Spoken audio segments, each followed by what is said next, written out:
बघा, गुन्हेगार कुठल्या जातीचा आहे, धर्माचा आहे, घालून आणलं त्याला धार्मिक रंग देण्याचं काम काही नालायक करून त्या लोकांनी केलं. पण वस्तूची ही तशी नसते. तो गुन्हेगारच. या ठिकाणी परतवाड्याच्या ठिकाणी झालेली घटना ही निश्चितच ही दुर्दैवी घटना, ही कोणी सहन करणारी घटना नाहीये. परंतु जी मंडळी आज ही घटना घेऊन पुढे येत आहे त्यावेळेस खराबचं प्रकरण आलं होतं, किंवा आता परवा मोजरीचा तो एक जो प्रचारक आहे विश्व हिंदू परिषदेचा, त्यावर बोलायला तयार नाही. तिथे त्यांचे तोडे सोडली जातात, तोड बंद होतात. हे कोणी या महिलांचं शोषण करणार असेल, बलात्कार करणार असेल, महिलांचा अवमान करणार असेल, या जेव्हा मुलींच्या असेल, आज महाराष्ट्रामध्ये 4,67,000 महिला गायब आहेत. त्यावर कोण बोलत आहे? कोणी बोलायला तयार नाहीत. रोज 4 लहान मुली आणि 3 महिलांवर अत्याचार होताना दिसतोय आम्ही, अल्पवयीन मुली. 7 महिला बळी पडतायत रोज. यावर कोण बोलत आहे?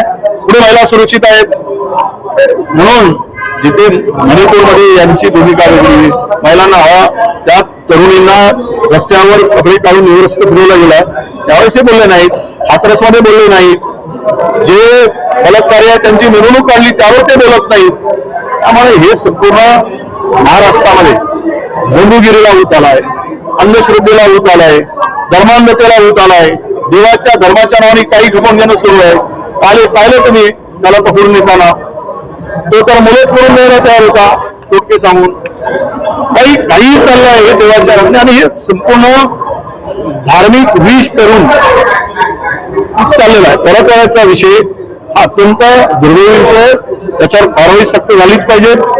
आणि याला कुठेही धार्मिक भावना कोणाच्या हे होणार नाही, त्याला गालबोट लागणार नाही, अशा पद्धतीनं या प्रकरणाकडे बघून कारवाई केली पाहिजे.